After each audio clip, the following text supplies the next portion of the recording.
Welcome to the sixth episode. I don't know. I keep pretending I don't keep track of it, and really I do because I just keep refreshing my YouTube studio to check my views constantly. So I know better than anyone. It's episode six. I'm joined today by Nathan Tobin Tobin, another alumni of the second name as your username, which is only for the best personalities apparently.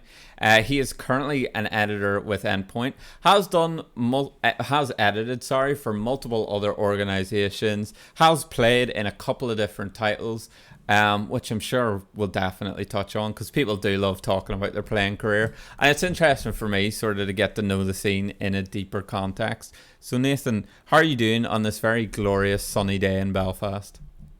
Well, I love how you say it's a glorious sunny day. It was literally snowing like an hour ago. Yeah, but like the sun was piercing it too. It's like this Yeah, I weird know, it's so whirlwind weird. of weathers. It's not even I just mean, here. it sums Belfast up, doesn't it? Like it's snowy. So like today, I had like I was set out to cut the grass, right? And it was snowy as fuck. And then I was like, you know, I'll make some food and then I'll cut the grass, right? And so it was like it was sunny, right? And complete sunny. I went in, made food, right? Started snowing. I was like, what the fuck is going on? Yeah, it's almost as confusing as the people in the city, to be honest. But like True. it wasn't snowing too bad with me. But I was looking at Alan from One Top Land's Twitter feed, and it was like sun, and then an hour later, it was near enough like a snowstorm. Because I think he lives a little bit higher up than we do, and it was just wrecking him with snow. And then an hour later, yeah, just none of it to be seen, just pure sun. I don't know. Fuck this shit, bro. If I was in control of the weather, it'd be sun constantly, but you can't really ask for that in this part of the world, can you? I don't mind. Like I don't know, because I've got like a family full of gingers. I burn. Like it is what it is. Like I don't like the sun. Fuck that. I'm a gamer as well, so fuck the sun. Yeah, it wouldn't really mean too much. I mean, I don't know what I'm talking about too whenever the sun's out. I currently like game and do all the content in an attic, so I get super sweaty and just disgusting in a matter of minutes. It's really uncomfortable. But enough about the city that we well, fortunately and unfortunately call home. I know you're quite a proud Belfast person, but we will eventually have to talk about a little bit of esports, and there's probably no better time. I normally ask people, what got you into Counter Strike, but you actually have like different games before it that aren't Minecraft. I think it's probably the first person who hasn't transitioned straight from Minecraft to Counter Strike that I've interviewed so far, which is like one of the weirdest trends that I've seen so far. And don't tell me. I feel like you're about to say that you have played Minecraft before Counter Strike. No, Oh, thank I fuck. think I've played Minecraft like twice in my life, and it was like a year ago. Shit. Oh shit. At least you got into it at a relatively they've actually done stuff to it. Anyway, I'll avoid trying to secretly hide my love for Minecraft. But before Counter Strike, you did play Cod4 Promod. Now, I was never personally involved with Cod4 Promod. Was there an Irish scene, or was it just sort of like the UK and international? I mean, there was a small LAN back in the day, and it used to involve CSS and Cod4. And for the love of me, I can't remember the name of it, but like that to me was like I never even heard of it when I was playing Cod4 Promod. But there was there was a group of players. Actually, there was one from Lisburn called Duffer. He was like the main guy. Like he was like the best Irish player by far, and he played for like Reason Gaming, who were always like joint top with like Fnatic and stuff. Yeah. So it was always a battle of Fnatic and Reason for like the number one spot. Like Supremacy, yeah. Reason fell always like the second because Fnatic had the best player in the world called Stevie. And I'm pretty sure like everyone knows who the fuck Stevie is. Like if you're old like me, but um, there was never like an Irish scene in Call Yeah. 4. There was Irish players, but it was more like a global scene. So for anyone who like came into Counter Strike, um, there's an Irish scene, a UK scene. Basically, I'm trying to merge the both of them, but we'll get onto that later. Yeah. Like there was never really that in like COD 4 and maybe even Source because there was like not as many players like Yeah. back then. So you would have got a lot of international teams, and then as games started getting bigger, like scenes started forming themselves. You know, they started having their own local lands. Like I mean, why wouldn't you want to speak in your fluent language if you're Swedish, Yeah, yeah, Danish, yeah. for example?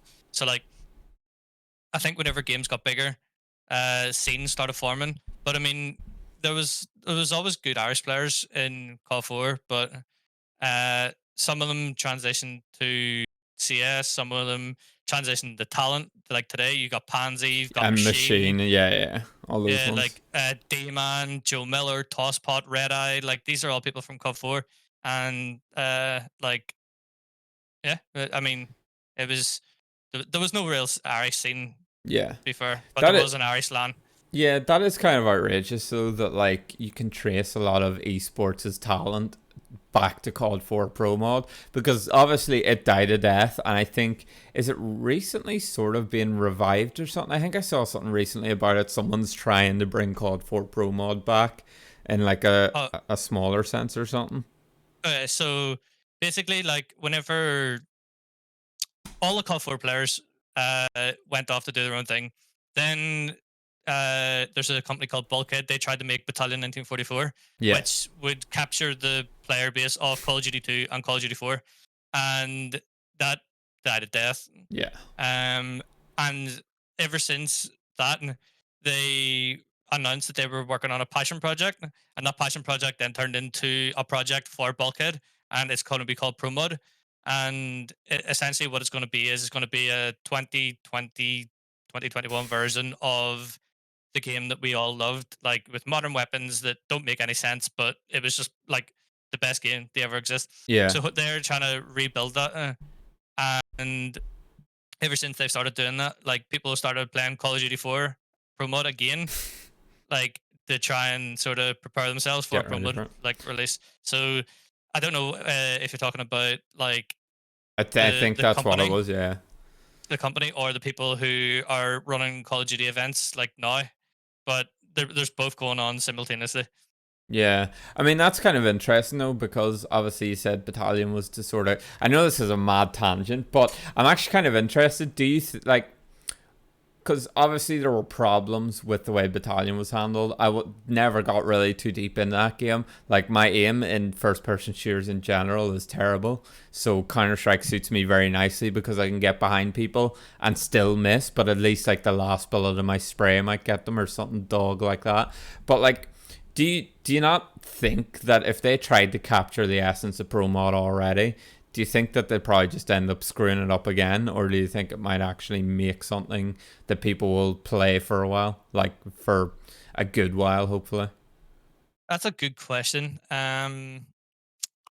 So the reason I think like Code 4 was like so big at the time is because that was the type of game that people were used to because they played Battle of Honor, Yeah, like Company of Heroes, like all those kind of games. So like it was very similar in that essence. Today, the FPS is all about like CS and Valorant, which is very aim heavy. Like movement doesn't really matter per se. Economy, abilities, right? And like yeah, yeah, Call4 Promod doesn't have any of those. Like you could easily uh so whenever you were playing Call4, your movement was a lot of it. Like your movement could get you out of so many difficult places. Like you weren't necessarily like 180 one tapping someone, but you could use your movement to make yourself like really hard to hit yeah, yeah, and use your movement to help adjust your aim kind of thing. Whereas in CS it's all about aim. So yeah, like there's not really an aim heavy like game style, and I don't think people necessarily want that nowadays. yeah. Do you But think? Do you think it would have to take away from the current string of Call of Duty games? It would have to take away from their player base as opposed to dragging people back from the likes of CS and stuff. well, I think like number one is I think this will give new players a platform to compete. So like if you're playing CS for example and you see your career going nowhere, you can move to Pro Mod where you can actually make a career, Yeah, right? So like I think you can capture that player base.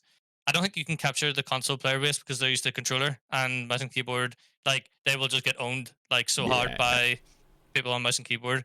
But I think like if they do it right, they will take from the old Cod4 people who are still around, which is actually like a surprisingly high number. And I think like you could take from the people who don't like Valorant and CS, and you could create a scene. It's all about like how much like money and Yeah. the content creation in the game that they can like provide. So, for example, like Endpoint with the best team battalion, right? Yeah. But I think if they bring out like gun buddies and stuff that have the Endpoint logo, organizations will be more invested in it, because revenue shares and stuff, and that could like build up the game. If they do that 100, like if they do that correctly this time around, I think it could be successful. Yeah. But I don't think it'll touch the console because Bulkhead, the company who are making it, are also changing Battalion into a console game. So like they will have people being happy on console and they'll have people being happy on PC, and it's all about like, I mean, the world's their oyster. It's an untapped market, Yeah. Yeah. like Yeah. for what they're doing. So I mean, if they do it right, then it'll bang. If they don't, then it'll just be another field project, really.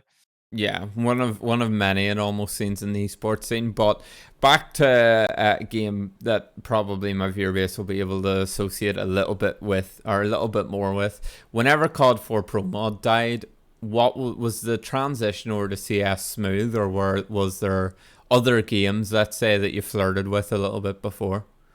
So whenever Call 4 was on its deathbed, CS released the beta keys, and I had a like back then it was actually kind of hard to get beta keys. Like it was just all like for the XCS pros and stuff. Yeah, But luckily, like one of my friends who's really good in COD 4, Ono, he gave me a key to try CS, right? And there was only like I think it was only two maps. I think it was Train and Dust 2 or something like that. And Dust 2 was only deathmatch, and Train was like the S&D that we all love. yeah, And I fucking hated it. It was the most trash game ever. It was like there was angles that like you're just like, what the fuck are they even in the game for? The aim was like I never played Source or anything. I was just yeah, like, this game is absolute dog shitting. So like after the beta key, like they stopped the beta or whatever. I started them playing League of Legends because that's whenever like League of Legends was like the main go-to game. yeah, And I played League of Legends for maybe 2-3 years, and I made it to Diamond in League, and that was like I think Diamond was the second highest at that stage. It was only Diamond, then Challengers, something yeah, like that. Anyway, I can't remember, but think it was like season 3, season 4, and then 2014 happened whenever the whole skins came into CS, and I think that's whenever CS started booming, and I was like, yeah, fuck it, well I'll give it another chance. So I started playing with my friends, and then uh, because I had a movie making background in Cod 4, like making frag movies and YouTube clips and stuff, I started flirting with that a little bit in CS. And then I ended up contacting HLTV about like becoming a video editor for them. And they like took me in, and I don't think I've ever stopped playing CS apart from when Battalion came out. yeah, But I've been in CS like the whole time, ever since yeah. then. We will go on the HLTV a little bit later, but what I'm sort of interested in, because then you were in Counter Strike really fucking early, then, like compared to what a lot of people, when a lot of people touched it today. What sort of what even am I trying to ask here? Sometimes I go off on like tangents and then I stop myself midway through and it's like, is there a point to this sentence? But how so obviously we're seeing it a little bit with Valorant. You're getting people coming from all kinds of games, like because it's got the abilities of like a League of Legends. It's got the different agents like an Overwatch, and then it's got the tactical style of a CS. Was there that same sort of like jump from people across multiple games to get into CS, or was it really only like the Sorcerers and the 1.6ers? Obviously, you didn't come from those games, but I'm sure whenever you got talking to people, they weren't too long telling you where they originally came from. I mean, like whenever I started getting involved in CS, I kind of played with the COD players who transitioned, but I don't think there was. It was mainly just Source and Yeah, 1.6 really early on, and maybe the occasional like COD player, maybe the occasional TF2 player, like. But even back then, the scene was like very very small. Like yeah. it's crazy. Like when you think of CS now, and even though CS is probably on its downfall now, but like back then the game was tiny. I mean tiny. Like you would have been lucky to get 10k players Yeah. playing consistently. So Ever since they added skins, the game literally boomed, and I mean boomed. Yeah, no, I remember back in the days of CS:GO launch and all that sort of shit. One of my mates didn't even play, and he was like, "Oh, I've came across this esports skin betting. Can you tell me which games and which teams?" I think it was some major where there was upsets happening. I must have lost them like a fiver or a tenner, but back when we were 16, which hilarious that you could just gamble when you were 16 and like no age verification or anything. Teams were doing God knows what. Spoiler alert, they are still doing God knows what. So thank fuck there's no like. Imagine if there was betting on like small scenes like the Irish scene and shit. It would be Well, you can in the rigged. UK scene. Yeah, no, no. I know like the UK, like probably ESL Premiership and stuff like that. You could probably Mm-hmm. bet on, but yeah, nah. I'm just glad it's not also over here. At least with the UK scene, you have like bigger orgs and stuff. It feels like orgs have just abandoned the Irish scene in general. Obviously, back in the day, you had like Phelan Gaming and Belfast Storm, who are still around, but they're more of like the Call of Duty sort of thing now. They've pretty much tried to go through everyone who was a thing in Ireland, unfortunately for us.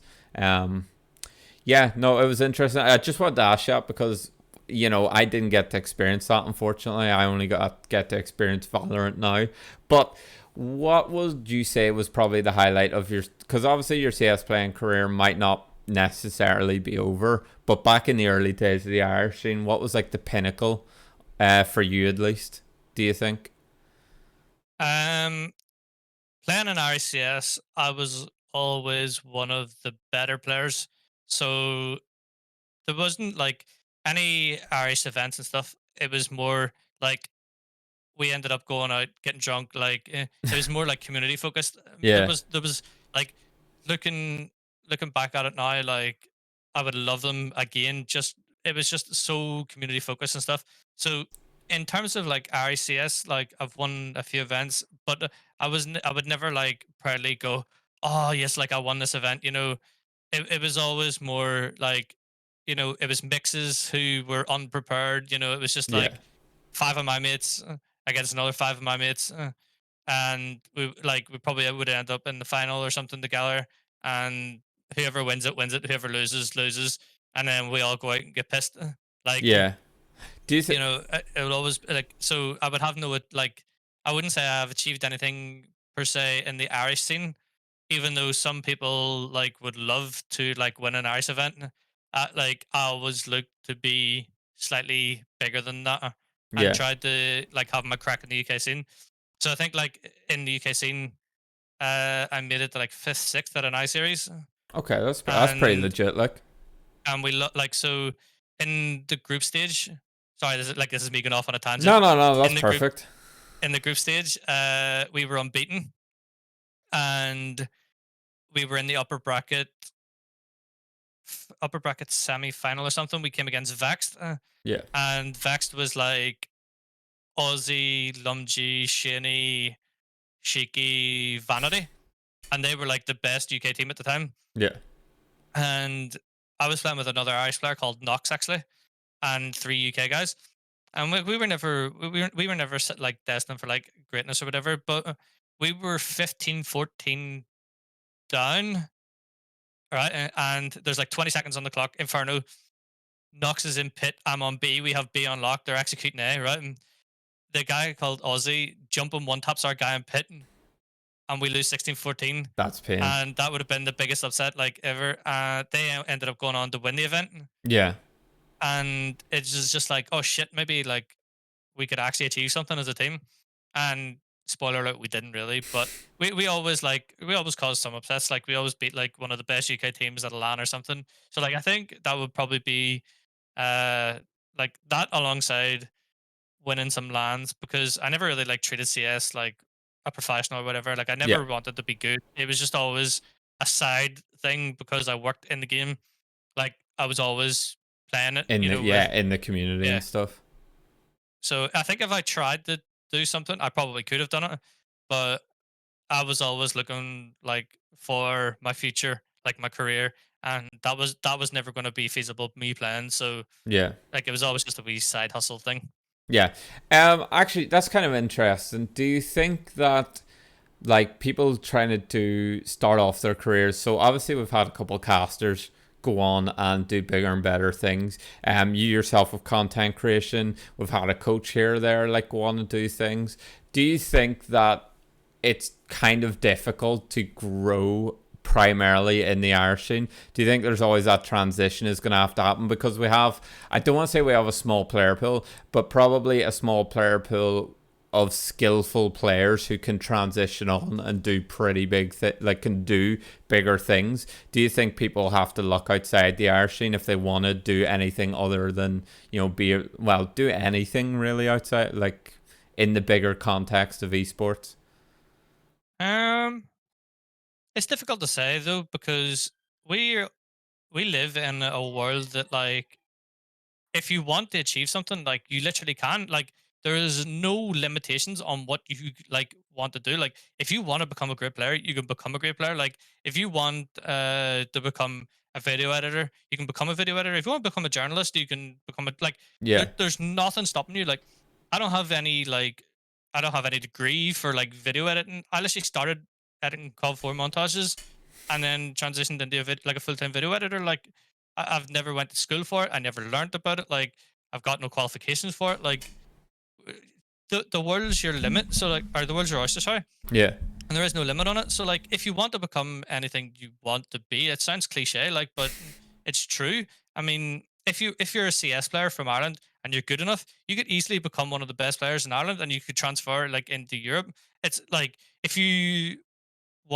a coach, like we have Ross at Endpoint, like, he literally coached one team before he became a top 30 team and coaching in pro league. Like, the thing is, like, it's just, you just got to find, if you're looking to play, you just got to find the people with the right mentality to grow.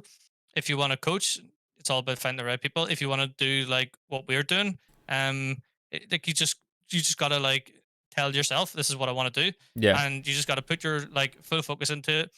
And you got to have your brand. You got, like, your brand is so important. Like, people don't realize how important a brand is, right? Like, people don't even know what a brand is. yeah, Like, as soon as you create a Twitter, you have a brand.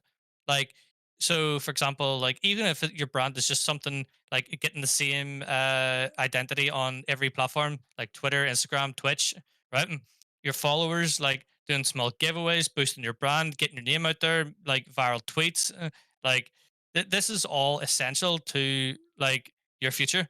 And even if you don't think you necessarily want it, like, you don't know what you want in the future, because I never set out to be like have my career in esports. It just kind of happened, and I must have done something right, like back in the day, to like get it. And it's like just having a consistent brand, and like, the bigger your brand is, the more you can request, essentially. So, yeah. like, for example, like Tarek right now, who's on EG, right? I guarantee you he's the highest salary player in that team.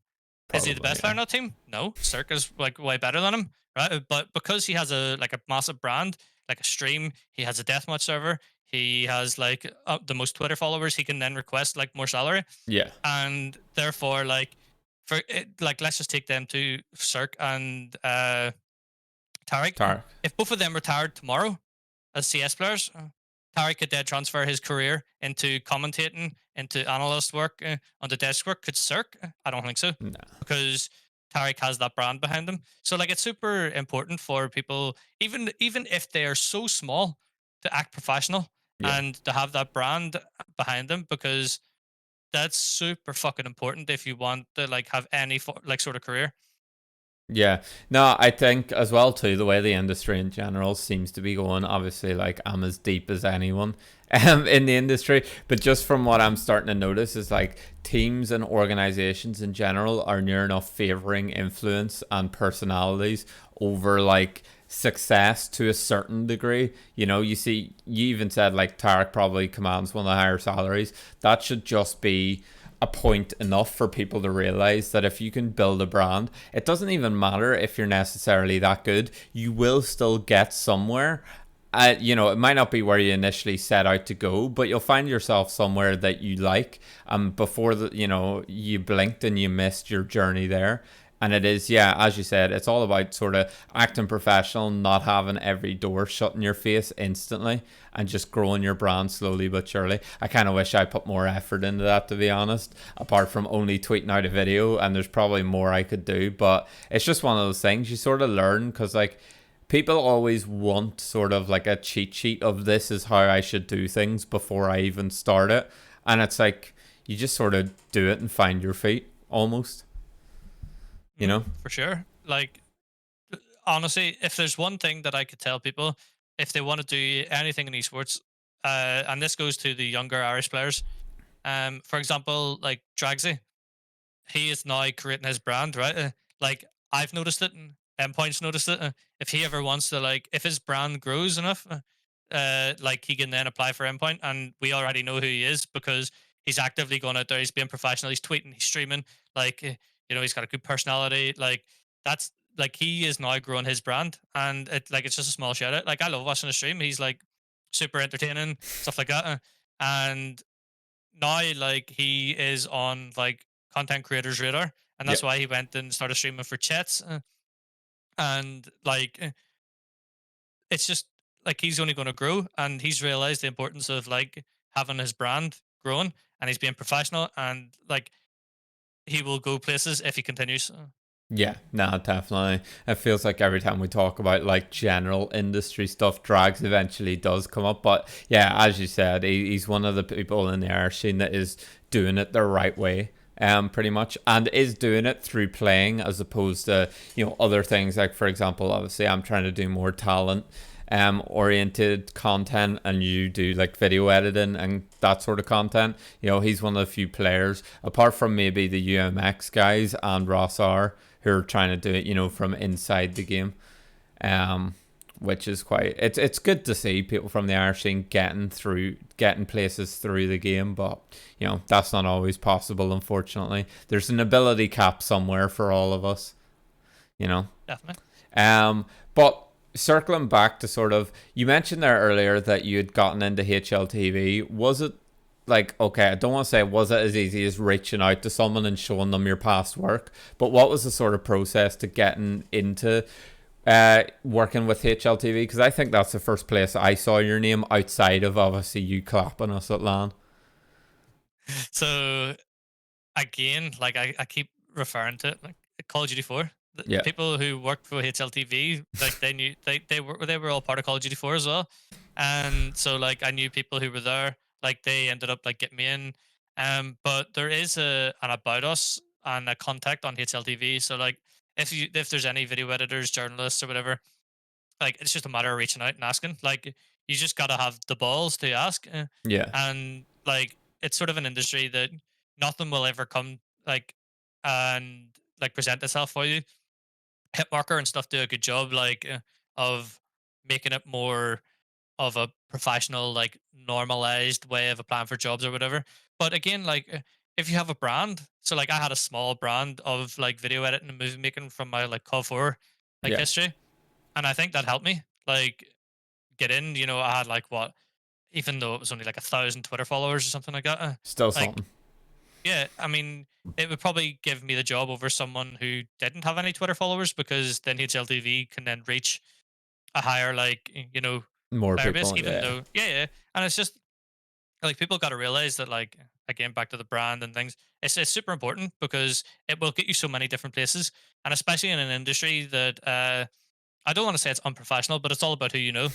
And I think like if you have a brand that is constantly talked about, you're going to meet new people, and these people are going to be like higher up people, and it's just like that's how I got into HLTV essentially. Yeah. No, yeah. I think a lot of people need to realize that because I got lucky that a couple of people have reached out to me, like yourself, for example, reached out to me. And like Airlan reached out to me for Fletcher and stuff like that. But there has been a couple of people where I've had to go myself, and it's daunting initially. Like even people who I haven't had on, I've like reached out to other people like Zephyr for other things. And yeah, it's daunting initially, but everyone's pretty much like, I'm someone who definitely gets anxiety from social interaction. which is kind of funny doing shit like this.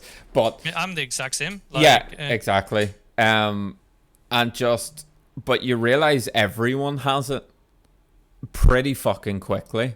So it makes reaching out to people very easy once you realize that everyone's just as anxiety filled as yourself. Like, yeah, I mean, this it's just it's a cruel world we live in that like mental health issues and stuff are like severely prominent, and like I've suffered for many years. yeah, Like I've been very good at hiding it.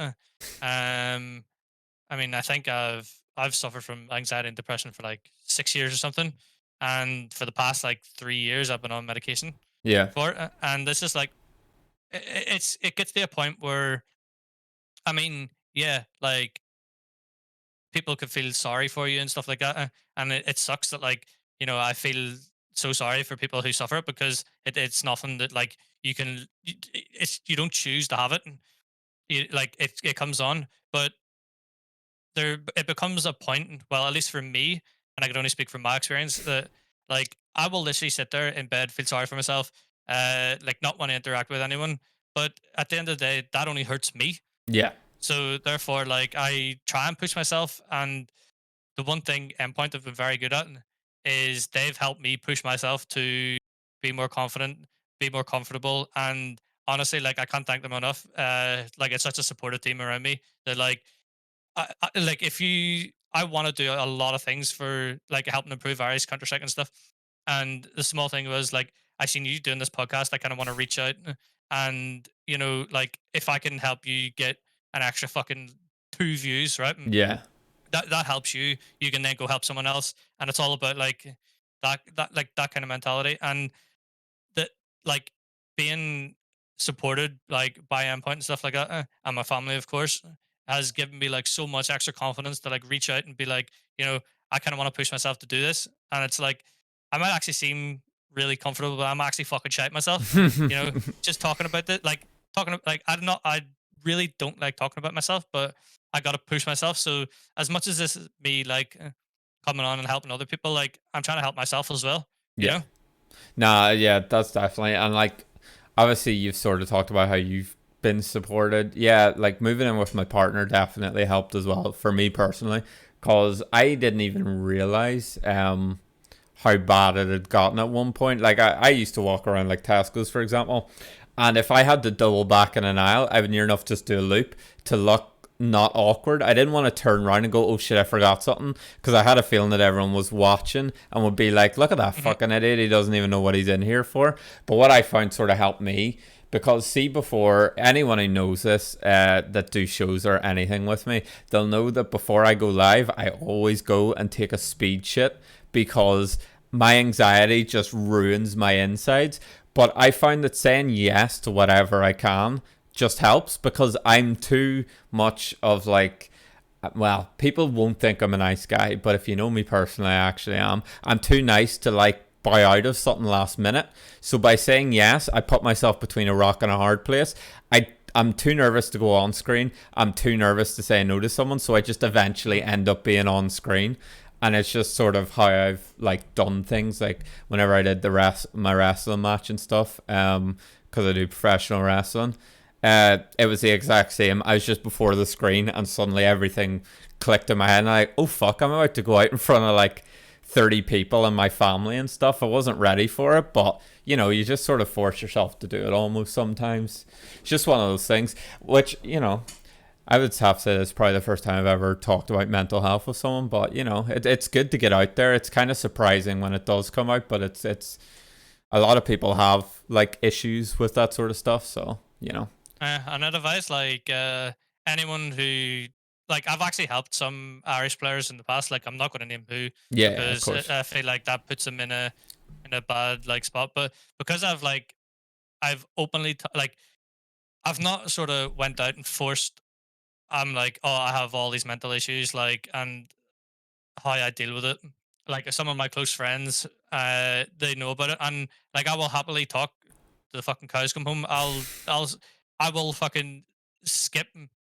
I'll have 2 hours sleep if you want me to fucking sit up and talk 6 hours of like mental health with you and stuff like that. Yeah. Like I would advise anyone who like even wants to like remain anonymous or whatever, just to fucking talk to me, and I'll give them like some advice, some shit that I do, like a small thing that I can like go on for days and days and days talking about like the shit that I've done that have like I've tried to improve my lifestyle and stuff.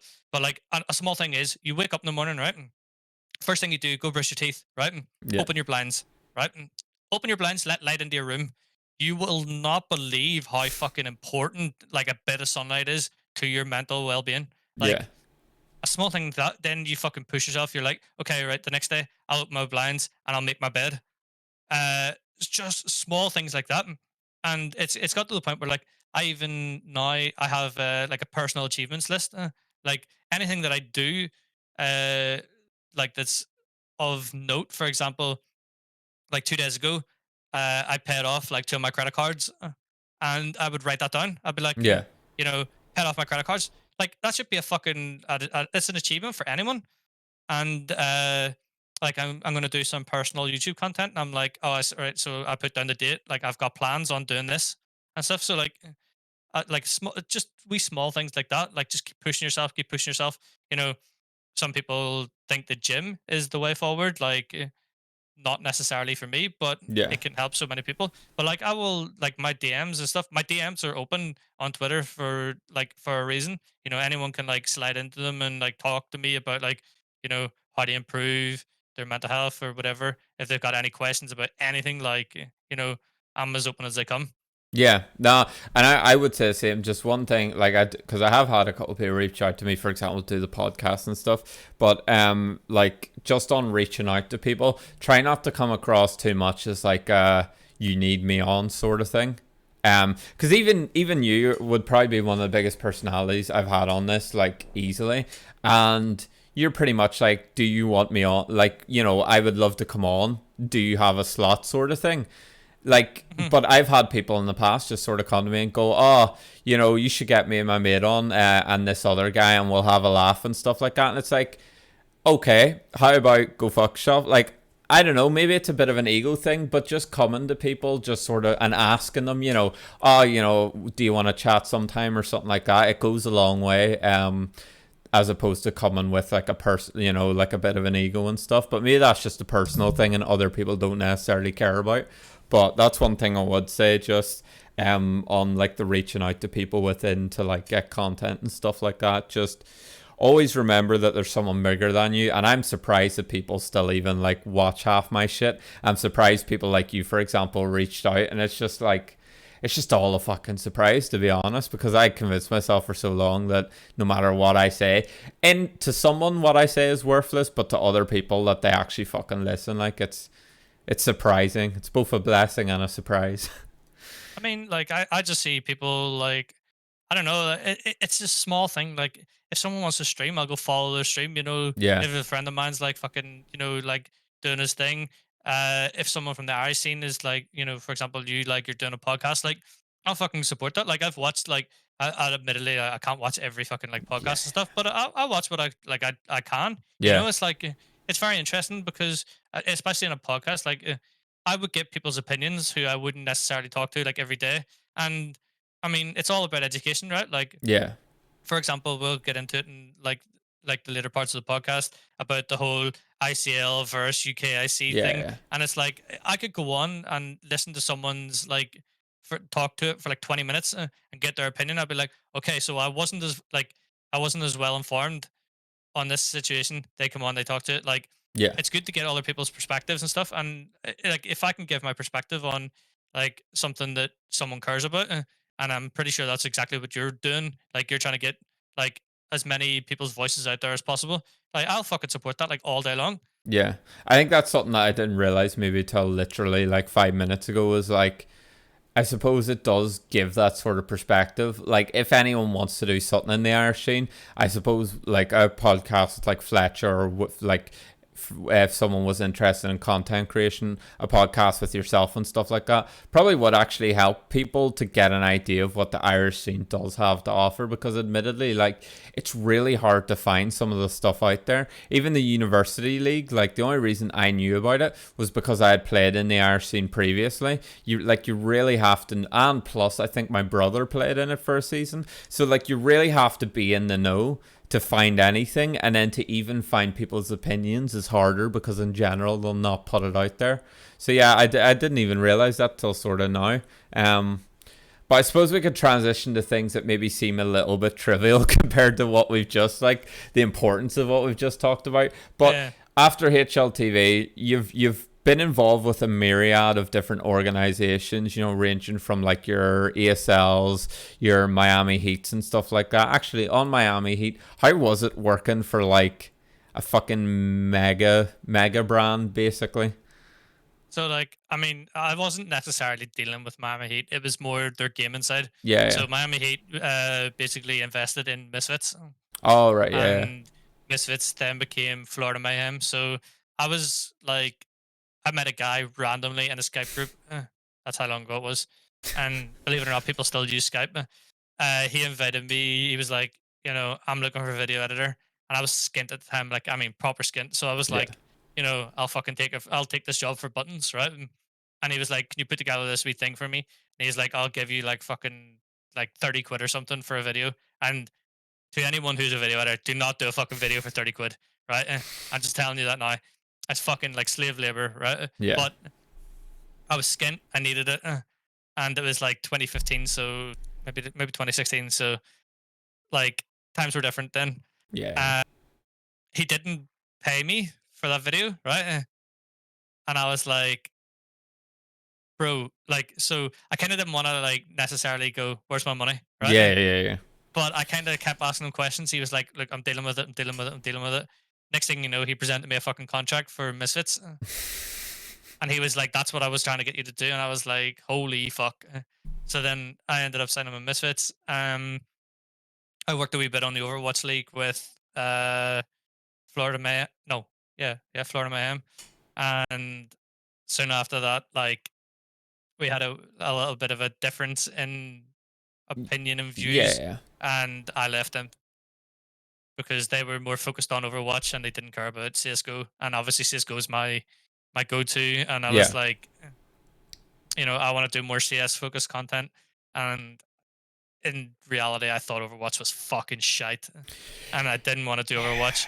When they presented it, they were like, "Look, we're going to leave CS. We're going to go more into Overwatch and League of Legends." And I was like, "I'll happy do League of Legends content, but Overwatch I don't really want to do." And then they were like, "Well, we can get like video editors and who only like they only do Yeah, Overwatch." And I was like, "Well, that's fair." And I left. And then at around that time, back to like the mental health thing, my mental health was taking a shitter, and it was just like I had to meet deadlines that I really could be arse meeting and stuff. So I think it was like a good mutual parting, and I yeah. met like some really good people that I like still talk to this day, like through Misfits and stuff. And even just having Misfits and Florida Mayhem on my CV It's opened up a huge. lot of doors. Yeah. Nah, and like mates, even trying to watch the competitive side of Overwatch, it's just so all over the place. Like some people think it's hard to observe and cast over Valorant. I personally haven't done it yet, but it doesn't seem like it'd be insanely difficult when compared to something like Overwatch, where it's just yeah, people are just going fucking mental all over the screen and stuff in it. So I don't blame you. It's yeah, it's a hellfest anyway. But after that, you've worked with like Blast, for example. Out of interest, how recently was your involvement with Blast? I think maybe 4 months ago. Shit. Oh I think shit. So that so. It was recently. actually like kind of recent, and it was actually Mitchman, the Irish commentator, who needed some video stuff done, Yeah. and like he was initially tasked with it, and he couldn't meet the deadlines because he didn't think he was like that good at video editing, which I actually think he's actually pretty alright. Yeah. But me and him sat up. I think we literally sat for like 16 hours on a call, bashing out 4 videos that needed to be done for the broadcast like the next day, and we smashed it. Like we absolutely smashed it, and it seemed to go down really well. And it was just it was for the Valorant, I think it was VCT. Yeah. It was called. It was the first like big event in Valorant, and Blast were the The the tournament European organizers. partners. Yeah. Yeah, so we ended up doing that, and it was like basically like a recap of what happened in the group stage because it was like a stream segment for the playoffs. So Mitch got me that, and that was like really nice to work with. Like Blast were like super fucking nice and stuff about it, Yeah. and They were super supportive. So pretty much like what you're essentially saying is it doesn't matter almost what esport that people follow. They probably like stumbled across some of your work and don't even notice it at some point in time, just because like, Hmm. which is kind of insane whenever you think about it, especially if like, you know, you would near enough say something like Counter Strike and Cod4 Promod are like your one true loves. But the fact that, you know, Valorant's not even been around that long and your work has been shown to quite a good European audience in it, it's kind of insane. I don't know. I suppose I'm ever so slightly starstruck, Nathan. I mean, that's nice to hear. But like, I think probably one of the most like famous like videos that I've done that like people, I guarantee you don't even know that I've done is one of the Katowice majors.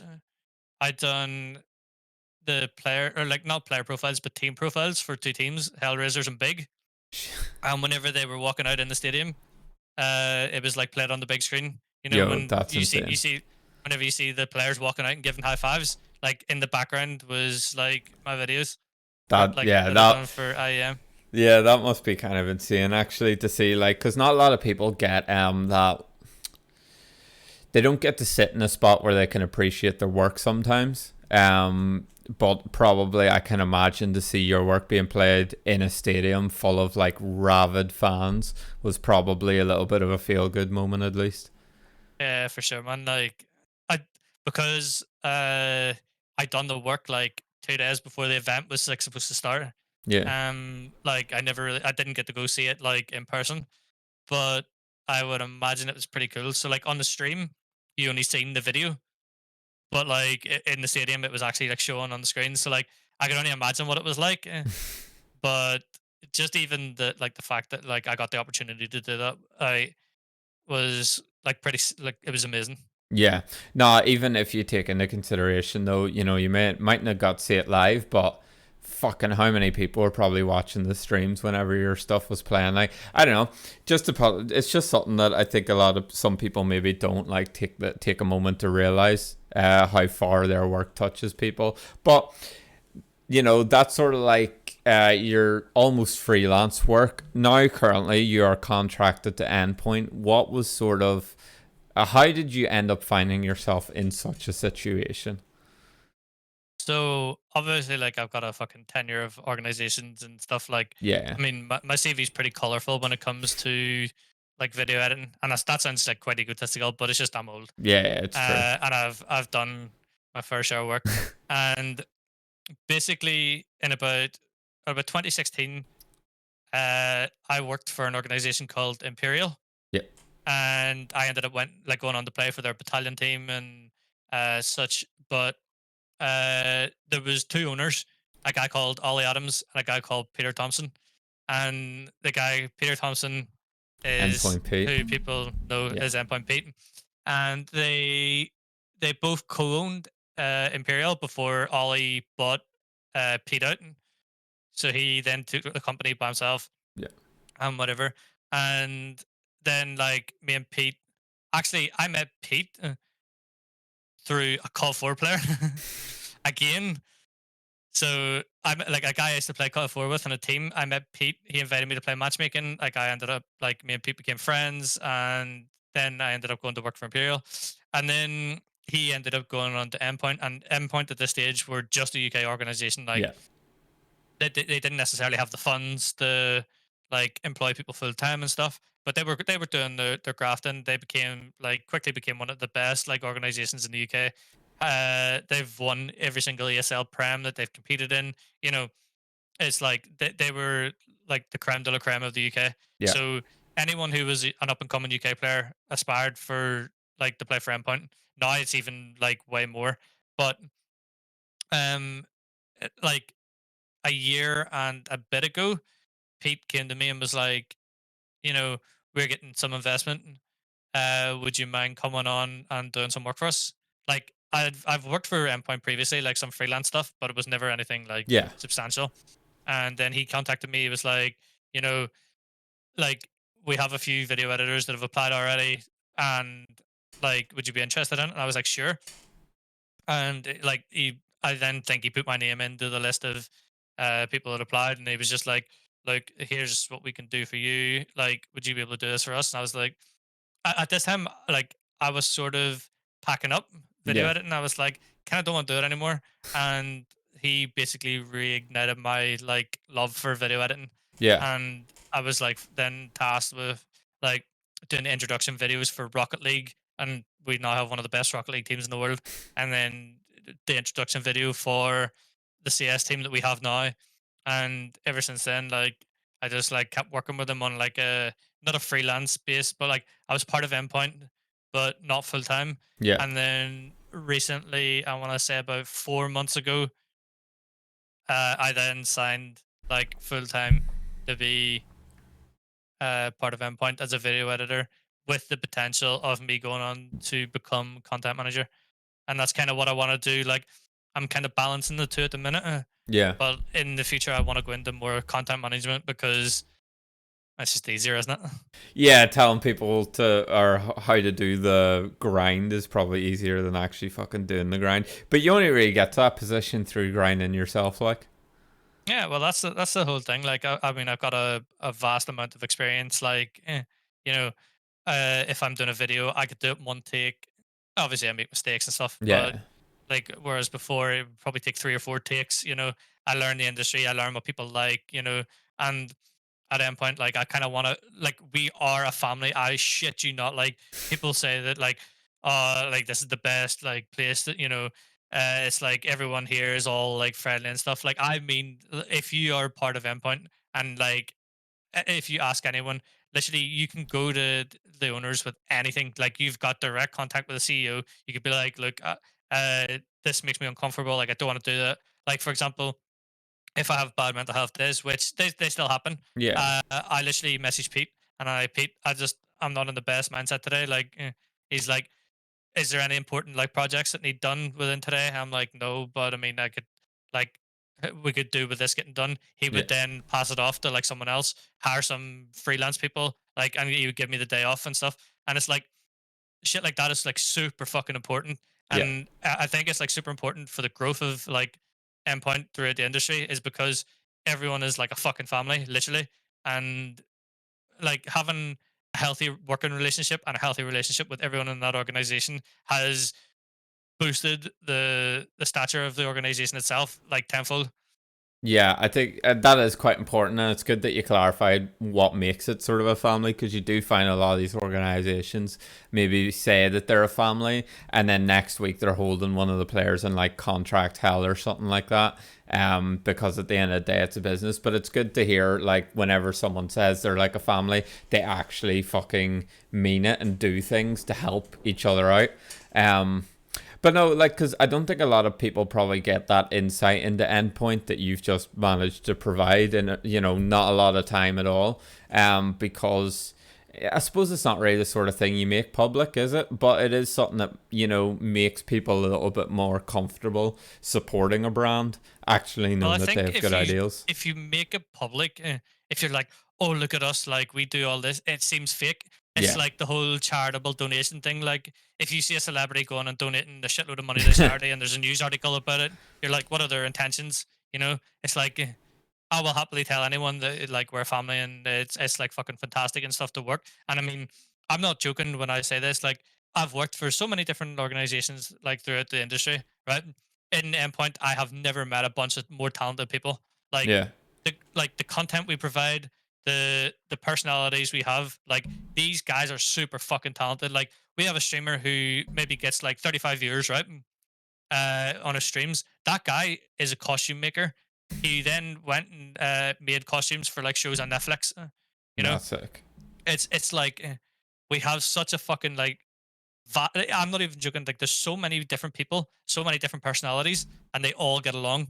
And I think it's like whenever we like stream Counter Strike on our main channel or something, and we get like 1,000 viewers, Pete would then raid one of our streamers who are smaller, Yeah. and they would reap the rewards of that fucking raid and stuff. It's like, everyone helps each other out.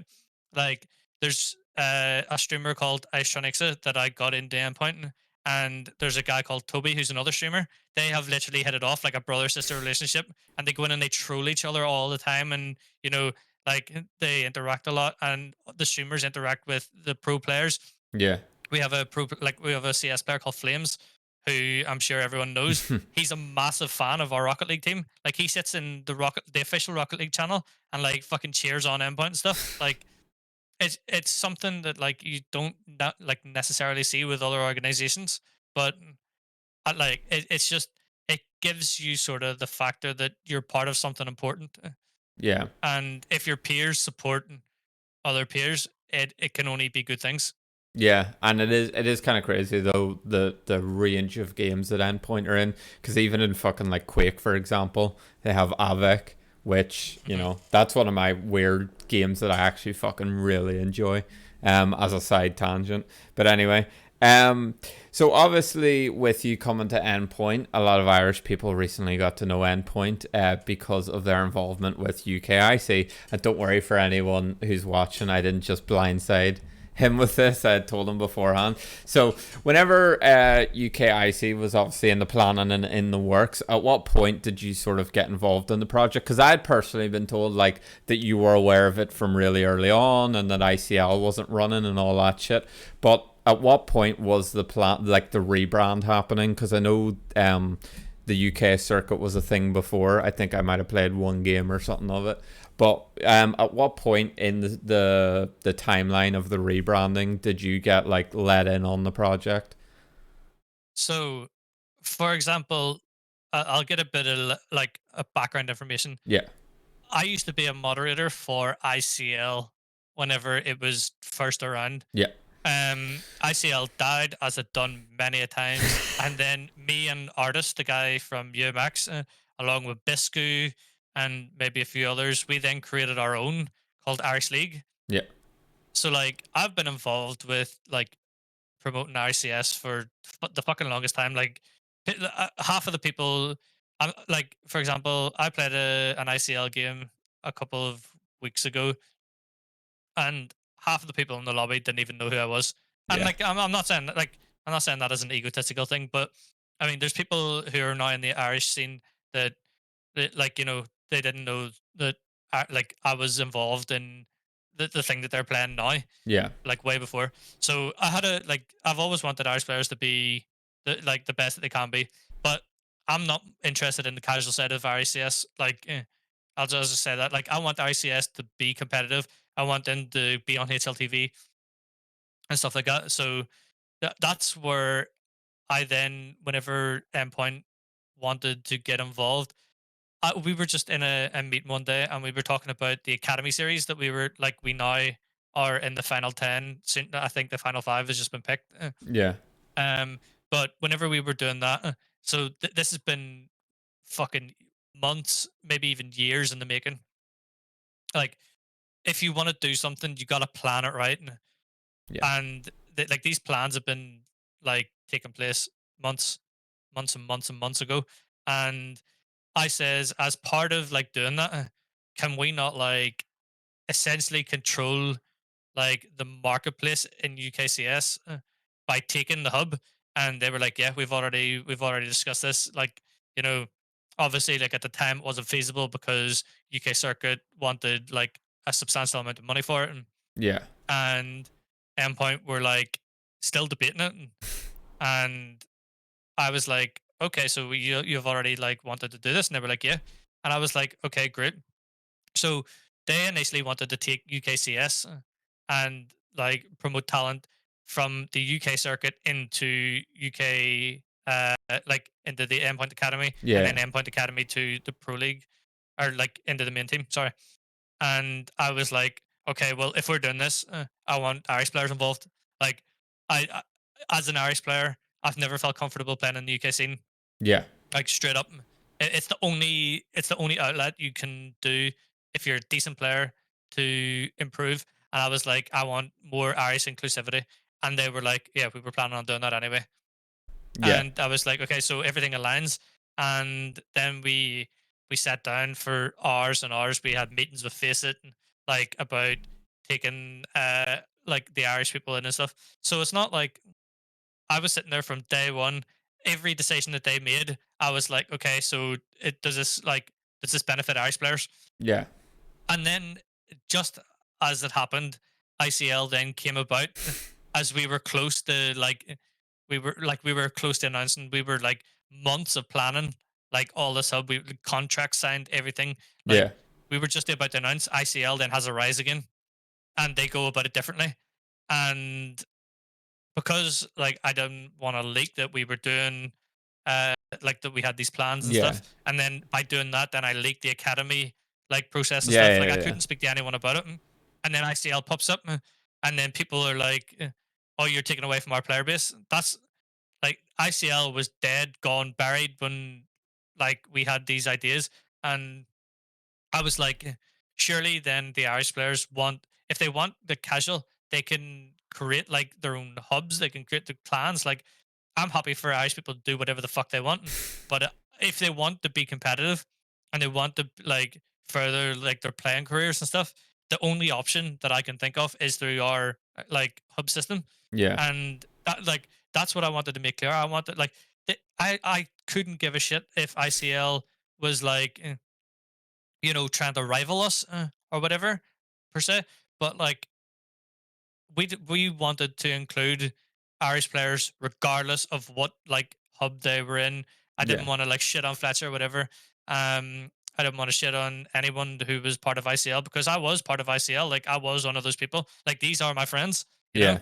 And I think like Pete done a really good job. Like you even seen in your recent podcast, like Fletcher's wearing an Endpoint jersey. Yeah. You know what I mean? Like Pete included like Fletcher and stuff in meetings that like we were having just so they could see the transparency that of the things that we were doing. And like I think in the end Fletch was more than happy to let us like do our thing. Yeah. And I mean, kudos to him. And I think some of the guys were maybe not so like confident in what we were doing, and it kind of felt like we were shitting on them. And I understand that. And like I think on Twitter I could have used my words better, Yeah. of course, but you're limited to text characters and stuff. But like if I think we both realized each other's sides, and that was a bit of drama per se. Yeah. I wouldn't really say it's like any good drama or whatever. But if people want to qualify for FPLC, I would advise playing on our hub. If people want to have a good laugh with a few Irish players, ICL's your go-to. Like I'm happy in a world that they coexist because I mean I think casual and fun and like anything of the sort, ICL is like fucking fantastic for, Yeah. and anything competitive. I think the UKIC is like for them, and we are constantly adjusting and like making content. I don't know, like we have competitions that you can win, literally like the chair that I'm sitting on. If you submit like your best frag movie clip, you know, like we can offer a base that like people don't Yeah. necessarily get being in the UK, and we continue to do that for like as long as we can, really. Yeah, I think that's what I'll start to learn because at least whenever the initial like launch happened, it did seem very much like, you know, sort of like I fucking love like the narrative had sort of turned a little bit. I've helped it a little bit of like an invasion, just as a bit of a laugh. But I think initially it did sort of feel like it kind of came out of the blue, and even though there was this Irish hub, it wasn't really taken into consideration. But the more people I've sort of spoken to, the more I've realized, it's a timeline. ICL comes and goes, and even when it came back again, you couldn't really predict that they would do something different, do something better, and stay around for a little bit longer. But I think people, it slowly stopped making sense to me why people had an issue with UKIC, because I've even spoken to people and they've been like, yeah, I play ICL because I'm playing with Irish people and it's a bit of crack. No one takes it too seriously. We do try to win, but at the end of the day, if you win or lose, it's not that bad. And it's like UKIC is like ELO, like it affects your ELO. So, which is it? If you want fun, why do you care if UKIC's here? Because like it's not there for fun, it's there for like, progressing further and further. And if you want competition, well, ICL wasn't really giving you that anyway. You know what I mean? You don't have to pick one or the other sort of thing. I know it's just something that's like I think it's evolved the more people that have spoken about it publicly, like yourself and like Fletcher.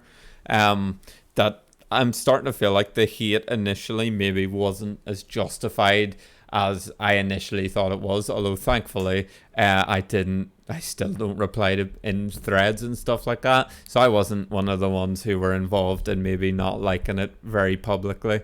Um, Thankfully, I didn't fight with you before I knew you, Tobin.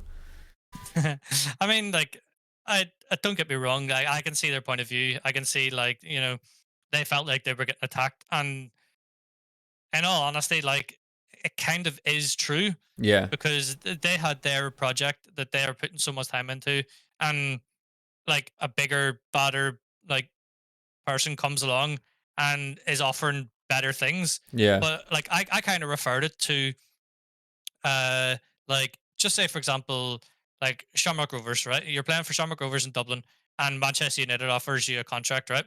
yeah, It sucks for the Irish, like, to lose a player, right? yeah, That goes to United, but that's a better opportunity for the individual. And I kind of like referred to that, like, you know, we are offering something that people of ICL like can't do. We're offering like sponsorship prizes, investors, opportunity, all these things that ICL are like a few years behind, right? But like all the, so for example, I can only speak from like the video side, right? yeah, I've done a lot of like video editing over the years, right? And Endpoint can employ me full time. And because UKIC is now under the ownership of Endpoint, I can then provide content for the UKIC, right? ICL can't do that yeah, consistently. And it's like, if I can then refer back to the branding as we spoke to before, if I can then make a video to improve like someone's branding, that like ICL can't do that either. yeah, So, and then we like, that's only the video level. Then we go to social media by tweeting people's streams. There's 6,000 followers on the UKIC Twitter. ICL doesn't have that amount of followers. So like, we yeah, retweet streams. We like, we have a full admin team that are salaried. You know, um, there's a lot of things like that we offer that ICL don't. And yes, I understand that Irish players don't necessarily want to play with UK players. And in and of itself, that is a problem that Irish players have yeah, themselves. Like, yeah, I can't force anyone to like anyone, but it's like that sounds more of a problem that they have rather than a yeah, problem that we have. So therefore, my job is to be a representative of Irish people in the UK, right? So like, I kind of want to be the transition to. I want to be like, now I've transitioned to the UK side of things. I want to bring Irish players to the UK to see that it's not all bad, and therefore, like, we then improved our admin system, our rule set, to be more inclusive towards Irish players. And if there is anything of like xenophobism or whatever the word is, yeah, like sectarianism, anything like that, they will fucking be dealt with like severely. Like, they will be fucking kicked, banned. And the thing is, we can then even report them to Face It. yeah, Like itself, because we're official partners. So if they are racist towards Irish people and like the slightest, we can then report that to Face It, and they will get fucking banned. Like, so that they can't queue anything on Face It. yeah. Global band, pretty much. Yeah, and that's a thing that ICL like can't offer as well. Like, there's a lot of things that we can offer that they can't. And fucking one day, like, I swear to God, like, I hope they really do become successful. And the same people that are involved with Ireland and stuff, like, fucking like, kudos to them. Like, uh, you know, if they want to do their own thing, Endpoint will literally support them. Yeah, You know, and of course, like, if there's an Ireland, I'll fucking turn up in my Endpoint jersey and play that land. Like, there's no bad blood. I think like people made it out to be a little bit of a big issue when it wasn't really. It was just like bad timing that they were trying to reinvent the wheel, yeah. and bad timing that we were like doing our In the thing. process, Uh, yeah, Yeah, and I think if both, it's kind of hard to say, but if me and Ruben both had have like discussed our things over Discord, like we eventually did, I think it probably would have there wouldn't have been the drama there in the first place. yeah, But I stand by my guns, and like anything that I said at that time, like, I still stand by, because it's my point of view. Like, everyone's entitled to their own point of view, whether it be wrong or it be right. And Yeah, yeah. I think what I'm doing is I'm offering the best like solution. I say like I am. We are offering the best solution for up and coming Irish players who want to make it to a semi-professional to professional level. I think that's what we're targeting. If you want to play casual, ICL is your place to go. Go If for it, you want to yeah. meet like yeah. So I hope one day we can like coincide, like live in a world where we coincide and we're getting our things done. But at the end of the day, it's kind of like business, isn't it? You know, Yeah, yeah. there's always competition is good for everyone. Yeah, no, exactly. And you've even seen that, like, now that the UKIC has been around, ICL has, like, done better things. Might not necessarily have been spurred on by UKIC, but, you know, it's good to see at least Uh-huh. everyone sort of going up that level. And yeah, as you said, it does help the individual. Like Fletcher talked about getting Dragsy 3 month free access to the hub or something like that. A set period of time free access to try out the hub, and then he ended up sticking around and like playing a good couple of games in it and stuff like that. So yeah, it kind of hurts because it did feel like it was some of the people involved with ICL who initially felt attacked, but you know, the player base in general doesn't seem to be too fussed. They've either availed of the opportunity and played in UKIC, or they've just stuck with ICL, and it's not really made much of a difference to their life either way. You know. Yeah, Um. and I think like a good thing is like ICL is like probably at the maybe not the best performance wise. Like you're not going to have the best players, but Yeah. again, that's initially what we're doing. We're going to give like people the best like opportunity to like produce like their skill on a more like global stage. Yeah. And I think maybe they've went down the route of like, okay, so we maybe can't keep these players, but we can offer a more casual experience. And if anything, that's growing ICL to the biggest it's ever been. Yeah. But and I think that's just like that's fantastic, and I hope we can then transition those people into playing Erlang, and then whenever like things are back to normal, Erlang can then like people can be like, oh shit, I'm actually pretty good at this game. Then we have the infrastructure there, like in UKIC, to produce like to make that talent like Yeah. grow it and like give them better opportunities. And that's what we should do. We should have like a filter like thing. You know, they do their thing. You know, the players grow if they want to compete, then they do, and like yeah, I think it'd be really good for like everyone eventually. Yeah. Hang on one sec.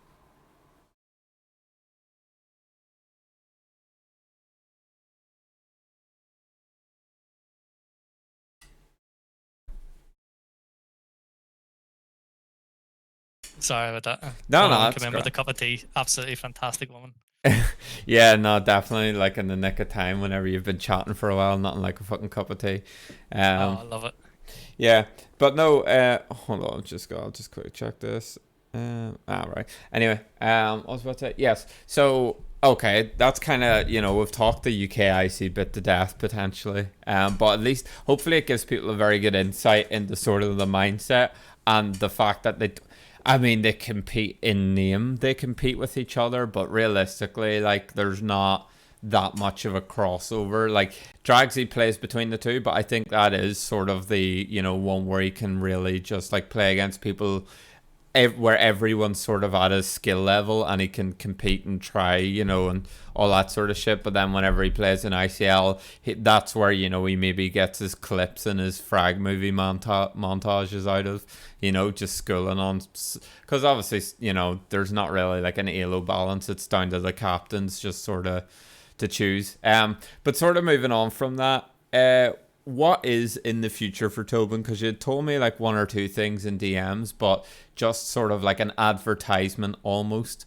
What are so you've said you want to do content management? Is there anything else sort of that's down the road for you? So recently, like whenever Valorant came out, I kind of was like, it's a fresh opportunity. I wouldn't mind actually like trying to compete in it because I've been at a competition for like since like 2017, 2018. Like, you know, I haven't really played. Like, I played a few pugs like here and there and stuff in Yeah. CS. I was like, maybe I'll get back into like competing because I kind of miss it. And it's one of the cruel things. Once you get into competitive games, like for people like me, it just doesn't leave. You know, like I want to get rid of it. I want to be a casual. I want to just Yeah. chill and play games for fun. It's like it just kind of ruins some games for me, really. But like every time I'm like, I've got the urge to compete. And Valorant came out, and I was like, I'm gonna give it my all. Like, I started grinding ranked, right, made it to Radiant, like, and stuff. And at the end of it, like, I was just like, this is not for me. So I then tried to go back to CS. I was like, CS isn't really for me anymore either. And it just, like, it got to a stale point. But like, I took a break for like maybe like 6 months to a year away from CS, just doing my content and stuff like that, Yeah. doing my work, just chilling, maybe playing the occasional few pugs, maybe an hour death match every 2 weeks or something. And like now with the UK like hub doing the cash cups and stuff like that, and now like I'm starting to feel like I'm getting better at CS again. I want to start to compete again. Like I mean, I'm 27 at the minute. I can like I want to give it like another 3 years or something until Yeah. I'm 30. Like I think 30 is like the age that I kind of want to stop. I know I'll never be pro, but if I can bring my experience of playing at like a semi decent level and give it to some up and coming people who might not get the opportunity. And this includes Irish and UK people. Like I want to kind of bring them on, give them some team experience, maybe give them a better opportunity in the future, maybe grow with them. Who knows? Like Yeah. I've just got to like the fire is back inside me, and I kind of want to just show like I kind of want to take a more like in-game leader approach. You know, like a more coach like bring someone on who maybe has a bit of an attitude problem but has a really high skill and show them that it's not all about like being the best fragger. It's all about being like a good teammate, and bringing like hopefully get them from open to main, the advanced, to getting them off the semi pro contract, the pro contract kind of thing. So kind of exactly what we're doing with UKIC. Only I kind of want to do the same with like running alongside Endpoint Academy. Bringing up like young, like up and coming players. Yeah. Only I want to play, whereas Weddy's coach. Yeah, exactly. So it's sort of like an Easter egg almost. If you've made it through the hour and 18 minutes of this podcast, there's your little advertisement at the end. If you've stuck it out this long, you probably have the attitude to play in a team for dedication and stuff like that. So yeah, no, that would be quite interesting to see, especially like managing that alongside sort of the endpoint stuff, because it is a little bit of a platform. As you said, it's not a crazy platform that you possess, but it's a platform fucking nonetheless. So it will potentially help people and even help them with their brand and that sort of stuff. You know, um, Yeah, well, I hope people actually do watch this and they do realize like the stuff that I've talked about, Brandon. Like that's only scratching the surface. There's a million and one things like you can go into it, and it's like, see, if one person takes like the what fucking 10 years of esports experience that I have or something and benefits from it like in the slightest. I think that's the fucking like the perfect way to go. Um and like I said, my DMs are always like open for mental health advice, like career advice, like anything of the sorts. Like people can like ask me anything, if I can help anybody. Like I'm not a selfish person. Like if I can help anybody at all, then you know that's fucking great. Like yeah, I'm super proud of that, and I actually take like personal pride in you know doing that. So like for example, if I do take an up and coming player and I get him off, like I would take pride in that. And if I like you know give someone the opportunity to like come work at Endpoint and they grow like as like as a person, as a brand and stuff, like I take super like like immense amount of achievement from that. And yeah, like I think that's kind of what I enjoy in life. So yeah, yeah. I urge anyone like with who needs advice about the industry or whatever to just message me. Yeah, well, I was gonna ask, any closing words, but that seems fairly comprehensive. Is there anyone you want to shout out or anything like that before we wrap up here? I mean, like I appreciate what you're doing. You're giving people a platform who may not necessarily have. Um, I like so I want to like have a huge shout out to you. I want to give a shout out to like ICL. I think what they're doing is like fucking fantastic. And like even though it may seem that we have our differences, like I'm very much still an Irish player. I'm very much still involved in the Irish scene. Like nothing like I want to see more than Irish people like succeed. And if Fletch and Ruben and whatever can make that part of their career or whatever, or their future plans, like fucking fantastic. Like kudos to them. I want to like give a shout out to Endpoint, of course, because Yeah. without like they've been literally like fucking one of the best things that ever happened to me. So like of course like Pete, Adam, like so many talented people in that organization, like our social media manager Ree, who makes like my videos look fucking fantastic on Twitter. Like Sammy, the motion graphics designer, and Amy. Like there's so many fucking people on Endpoint. Like just go follow Endpoint on Twitter and you'll see all like the talented people. And yeah, like hopefully we get fucking back to like having like Irish lands, like one top land and stuff. Like of course you gotta like give them credit for what like through the Irish scene. Yeah, so many good players that came from that land. Like you've had legends like Bondansky, Connor, James BT, Cinder. Like these have all played at one top land and went on to become like good players and stuff. And Yeah. yeah, like I just hope that there's more lands like that in the future, and I hope Ireland can sort of like take the reins off one top land, make it more professional, Yeah, and deliver. yeah. So like huge shout out to any of those, and like fucking it's fantastic seeing the UMX guys on HLTV every week now. So I don't know, man. There's so many people like I look up to and I'm grateful for having in my life and stuff. So I'll be here all day if you wanted me to fucking throw shout outs like the individual people. But yeah. And another thing as well to the UKSE admins who have literally been fucking a godsend to us in the academy process and stuff like that. Like they've went above and beyond what they should be doing. And especially Fact, another Irish guy. He's been fucking absolutely fantastic in all his work. And he's even still playing ICL. So it goes to show you that there's no bad blood there at all. Yeah, exactly. Yeah, so that about wraps it up here. Yeah, thanks to anyone who's made it this far. I hate saying it, but yeah, like and subscribe and all that good shit. Even if you hate me, drop me a dislike because you know it all counts towards the algorithm. Interaction. Even if you think I'm an asshole. So yeah, thanks very much for everyone who's made it this far, and I'll see you with episode 7 whenever it eventually comes out.